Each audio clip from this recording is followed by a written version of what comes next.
Last week, we began reading our Torah over again, learning about the creation of the world, and very importantly, God creating human beings, B'Tselem Elohim, in the image of God. In our Torah this week, Parashat Noach, we read our tradition's flood narrative, with God destroying all inhabitants on earth except for Noah, his family, and many animals chosen to survive. Later in our Torah portion, after the flood, generations later, we find humanity resolving to do something bold together. Build a tower all the way to the sky. These people, all of humanity at this point in the history of the young world, had settled in the valley of Shinar, and they spoke the exact same language. Vayomru hava, and they said, "Come, nivnei lanu ir umigdal v'rosho b'shamayim." Let us build a city and a tower with a top that reaches the heavens. V'na'aseh lanu shem, and let us make for ourselves a name. Pen nafutz al pnei kol haaretz, or else we will be scattered across the earth. You may remember the rest of the story from there. God finds out about their plan, confounds their speech, and scatters them, all of humanity, across the entire earth. Although the story of the Tower of Babel is only 9 verses long in our Torah, it has inspired centuries of discussion and debate on one key question: why did God decide to destroy the tower? Many interpretations of the story point to the people's decision to build the tower all the way to the sky, perhaps challenging God's powers of creation with their own creative project. Others point toward the idea that the people themselves expressed, "V'na'aseh lanu shem," let us make a name for ourselves. This line of interpretation identifies an important characteristic of our story: the pompousness, the hubris, the arrogance of the people. We can kind of imagine them saying, "Let's show how smart we are, how creative, how amazing we are by building ourselves this tower." And yet, making a name for ourselves, creating something strong and beautiful for future generations, these are very Jewish things. We are a people that remember.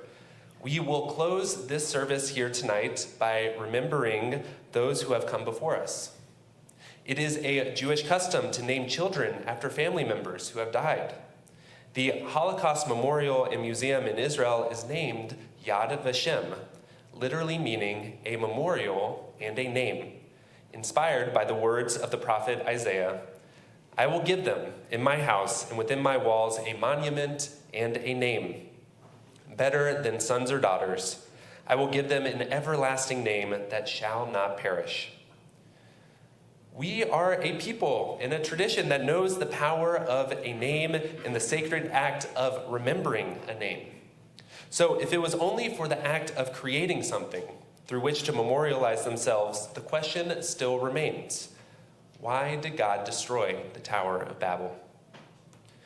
A bit of midrash, a rabbinic story created to understand our Torah on a deeper level, could provide us with another answer, and an answer relevant for the current moment we find ourselves in right now. In Pirkei de Rabbi Eliezer, we read, "There were no stones with which to build the city and the tower. So what did they do? They baked bricks like a builder would do, until they built it many cubits high, and it had steps on its east and west sides. The people took the bricks up the eastern staircase, and they went down the western staircase. If a person fell and died while working, they paid them no heed. But if a brick fell, they sat down and wept and said, 'Woe is us, when will another brick come around again?'" This midrash finds fault among the people not for their decision to build the tower, but in how they built the tower, weeping over fallen bricks, but not the death of a fellow human being. In their attempt to connect heaven and the earth, they overlooked the preciousness, the holiness, the godliness of other human beings. Instead, they gave their attention and praise to the bricks used to build the tower. The Tower of Babel, this midrash implies, was destroyed because the people valued objects over people. In short, idolatry. Idolatry is what brought its tower to its demise. Now, if the Jewish tradition is one that finds holiness in the remembrance of names, it is also a tradition that is famously against idolatry.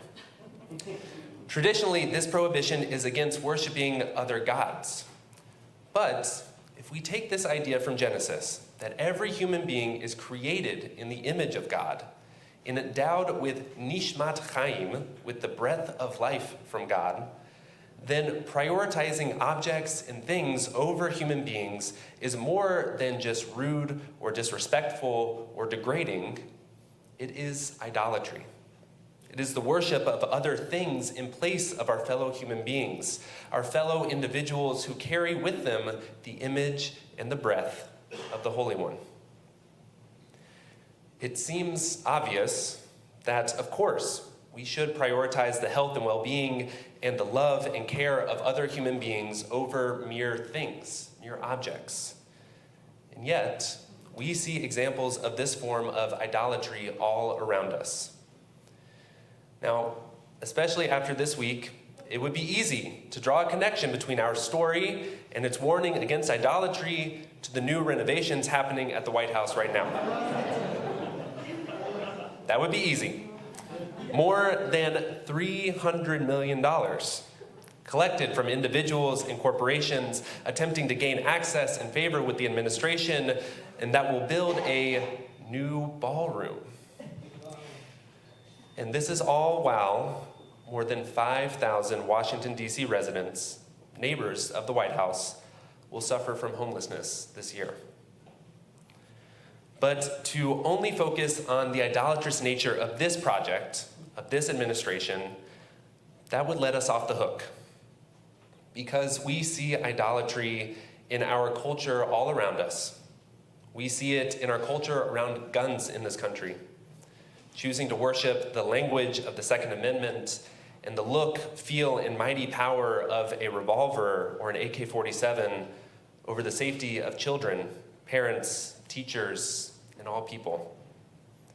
We see idolatry in the slow takeover of artificial intelligence, choosing the convenience this technology offers while its facilities pump pollution into our most vulnerable communities. We see idolatry across our city, the wealthiest city in the world, with bright and shiny ads streaming across Times Square while thousands of our neighbors struggle with homelessness and hunger. And we can even see it in our homes. I'm sure I would not be the only one here tonight whose phone or laptop or TV takes my attention away from loved ones, from real life.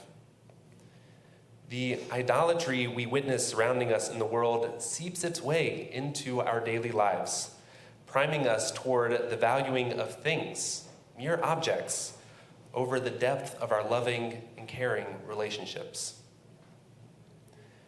Each and every day, we have the opportunity to see the holiness, the godliness in other people. And to do that, we must recognize the ways in which idolatry surrounds our lives. And we must make a decision. Will we be like our ancestors, who valued objects over human beings? Or will we choose a different path, one that values humanity above all else? And perhaps, just perhaps, we can start making that choice this Shabbat, our weekly reminder of our inherent goodness, our being created in the image of God, and the need for us to rest and reconnect with ourselves and with our community. And if this commitment is renewed on this Shabbat, may it continue all throughout this year, 5786, and for years to come. Shabbat Shalom.